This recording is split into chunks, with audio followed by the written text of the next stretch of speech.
Deputy Legislative Director with AIC, and today we have with us recently appointed Secretary of State Holli Sullivan. Thank you so much for being here with us today. Absolutely. Thank you. Yeah, so we will dive right in and get started.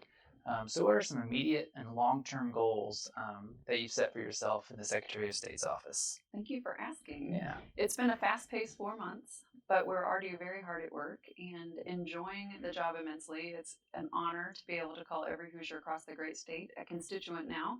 But we're busy on a 92-county listening tour. We've been to well over a third of those counties at least once, spending a day in the county to be able to meet with the local election teams there.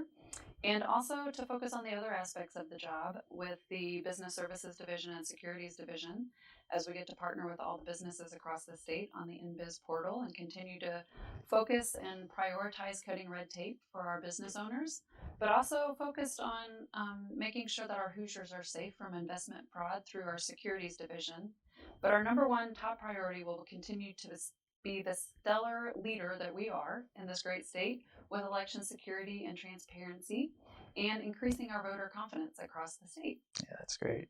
Yeah, we've been following along. You've been everywhere, so It's been a lot of fun. yeah, I bet. Next question. What has been the most rewarding aspect of being Secretary of State to date? Oh, to date, in the 4 months, I would say I still get goosebumps thinking about the fact that I have the honor of being statewide now. I Yeah. absolutely love this state, and as I travel from each county, get to know the personality of each county and meet more and more Hoosiers. It's just an honor to be able to call each of them a constituent. Where the last 8 years I focused on Southwest Indiana, where my heart will always be, and I live in Evansville. But now to be statewide is quite an honor. Yeah, that is great. How did your time in the General Assembly prepare you for statewide office? Oh, that's a good question. Actually, one thing that did surprise me after being appointed was I was so hyper focused on Indiana at the time of the appointment, but shortly after started getting calls from other Secretary of States across the nation and creating a network and collaborative relationship with each of them. And that really brought to light the importance of learning and knowing the legislative process. Right. Some of us, of the Secretary of States of other states have that experience and some don't. And each one that did not have the experience truly coveted that experience, especially with the national spotlight on election code right now. Mhm. I think the time in which I spent in the legislature is imperative because you can read and learn a lot about how state government works, but when you're inside the legislature in the chamber working on policy and getting to know the ins and outs of how not only how the process works, but truly in Indiana, how it's full of integrity. It looks complicated, and at times, even when you're inside, it feels complicated. Right. But I know that it's full of integrity, and I trust the process. And I think that's important as a statewide official that now gets to enact the policy that comes out of the General Assembly. Yes, I agree. Mm-hmm. All right, so moving on to the hot topic of redistricting. Yes. What is redistricting, and why do we do it, and how does it affect our precincts? Absolutely. Redistricting is very important. It is a process in which the General Assembly meets to reestablish the lines that make the boundaries for our U.S. House of Representatives districts, our Indiana House of Representative districts, and our Indiana State Senate districts.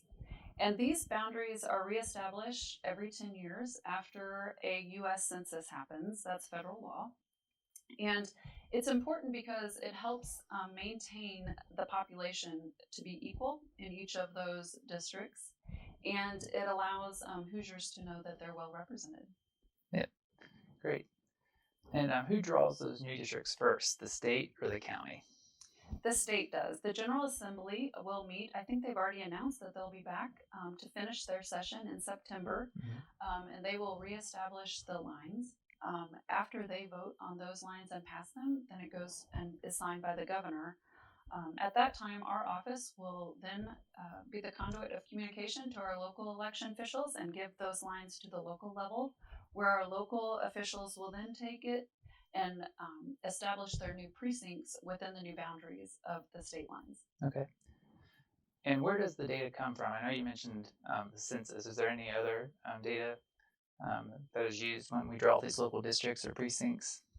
The data is from the U.S. Census, and then the locals also, they partner with their GIS teams and other sometimes They outsource to vendors to help them, but the data is from the U.S. Census, and the locals also then use the state lines that are established by the General Assembly. Okay.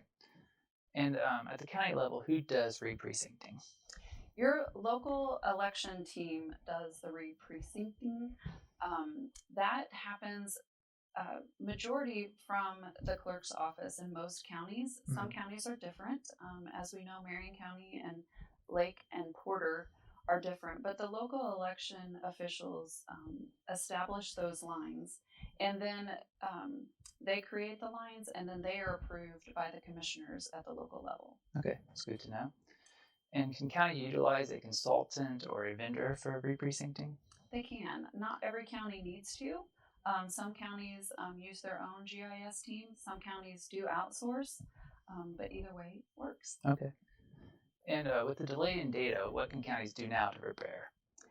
They will be asked to look at those lines and understand where they are in their own communities to make sure that they're clear and if there's any errors. Okay.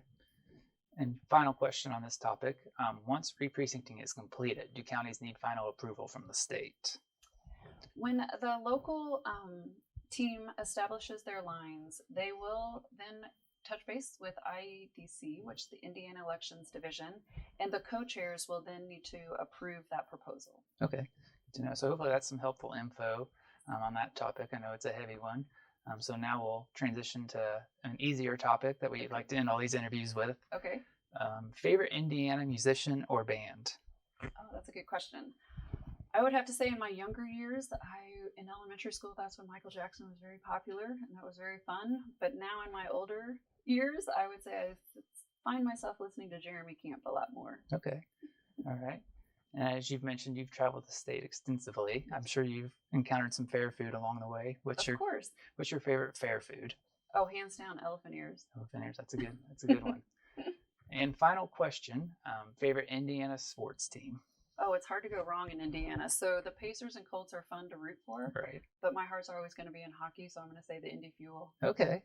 I don't think we've gotten that one before. So, all right. Well, thank you so much for your time today. We really appreciate it. And hopefully, like I said, this will be a helpful video for clerks and other county officials as they begin the reprecincting process. Thank you.